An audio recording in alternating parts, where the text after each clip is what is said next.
Okuyayım sana. Şey Oku ya. Okumuyor. Niye? Yüreğin tutuluyor.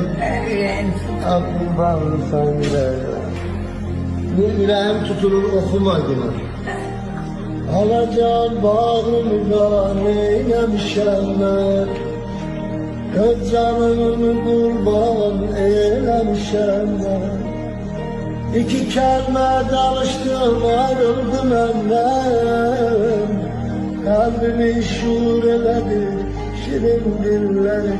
Anacan bağrın alır, anacan başladır. Koy dolanım ben.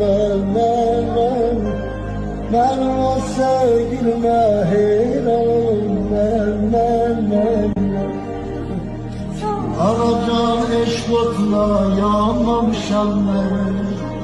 Hele de bir tecrübe almamışam ben. Ne yaman olar yardan ayrı düşenden.